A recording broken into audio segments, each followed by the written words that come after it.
This one just feels good. This one just feels good. And this lesson in this too is don't judge people by their outward appearance. A lot of people say stuff like, oh, I've actually seen someone say on SouFLoTV, I like SouFLoTV and I like the content, I like how he delivers, and I like the fact that he speaks so we can understand what he is saying, right? And he keep it interesting. But me just can't stand the damn tattoo them, so me not look on him when him a talk, me just listen. My tattoos does not define me. These tattoos have stories. The skin is temporary. The flesh is temporary. It is the person that dwells within this vessel, right, that you should be concerned about. Is he a good person? Or is he a scum of the earth? Which brings me to something much better. A Jamaican doctor answers the call of duty on American Airlines flight.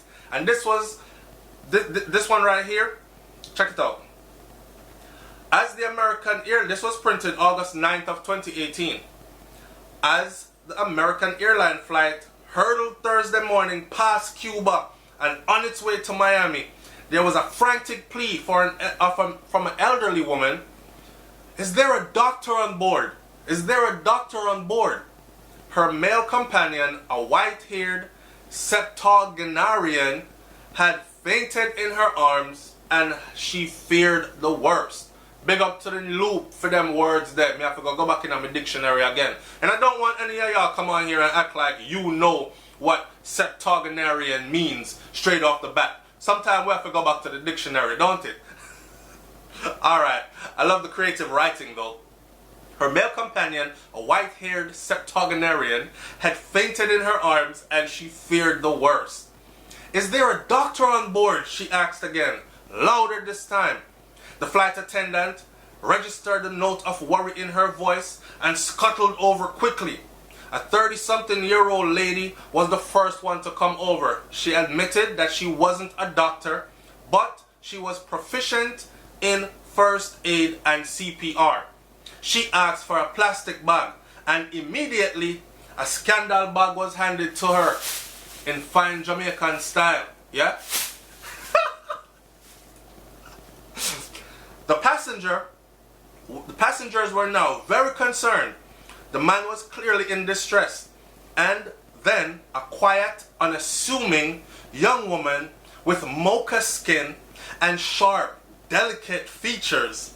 She was wearing a Bob Marley jumpsuit with red, green and gold stripe emblazoned on the arms, and with a shock of kinky black hair on her head like a halo.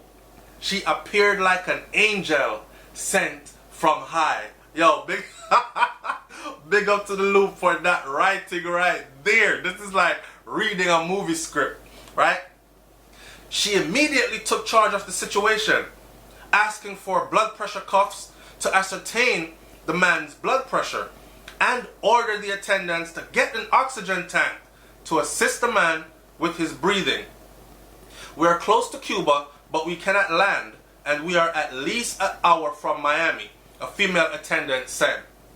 We're close to Cuba, but we cannot land, and we are at least an hour away from Miami, the flight attendant said. Passengers' heads began to swizzle in worry.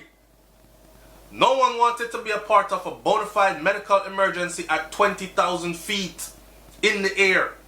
But the good doctor, Dr. Tanisha Davis, was unperturbed. She checked him thoroughly with the assistance of his wife and was able to stabilize his blood pressure after realizing that it was low. Then she administered aspirin. If you don't know, aspirin is good for prevention of blood clotting, yeah, stroke, that kind of stuff. But you don't want to be on an aspirin regimen if you drink more than one alcoholic drink per day or something like that, as it can cause bleeding, internal bleeding. Anyway, I'm not the doctor, so let's carry on with the story. She sat with the couple the remainder of the flight, chatting with them about fainting spells, the importance of being hydrated, given the searing temperature this summer and the dangers of salt-free diet. The danger of a salt-free diet.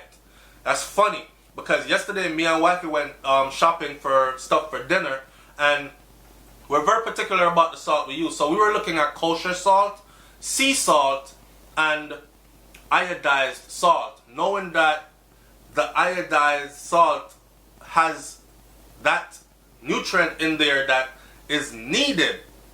You know, sailors used to have scurvy and they would hit 25 years old at sea and their teeth would start falling out and go black and all this gum diseases and whatnot because the iodide that's in the salt was not there, and sea salt alone does not carry it, right?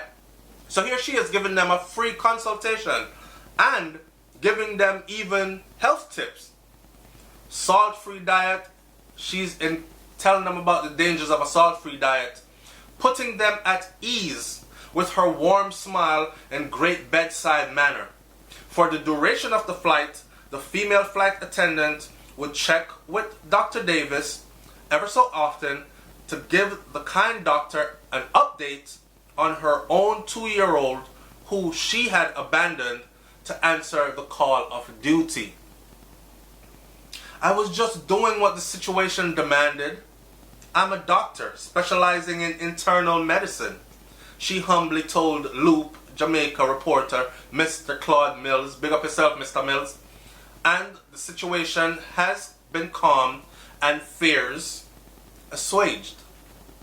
Internal medicine, or general medicine, is the medical specialty dealing with the prevention, diagnosis, and treatment of adult diseases.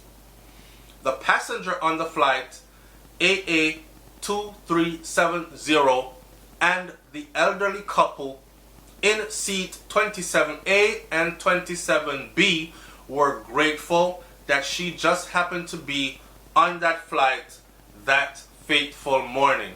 I can tell you what, they probably won't be taking any more flights for a very long time. That's a very, very paranoid thing to happen.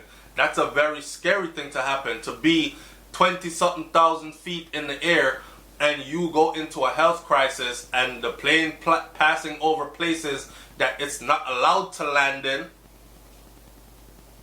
and you are a long ways away from home. But thanks to this good Jamaican doctor, things were brought under control. This is a nice story to share, yeah? So we're going to say big up to this doctor. I love the part where they said she was wearing a Bob Marley jumpsuit with red, green, and gold stripes, Rasta colors, you see it, emblazoned on the arms, and with a shock of kinky black hair, not weave, not a wig, not straightened, perm, fried, dyed, and laid to the side. I'm not saying there's anything wrong with when you do that. I'm just saying the story and the way it was written, right? A black woman in all her natural glory, highly accredited, an internal medicine doctor, Jamaican at that, right, was there to save the day, appeared like an angel sent from high, and they were really up high, 20,000 feet, right? It's SouFLoTV, man. Feel good about that one year. Jamaican people don't feel good about themselves and know that we are good, little but with talawa, and can achieve great things, yeah? And we do spread our greatness all around the world. Not true? Alright, I'm out. Peace.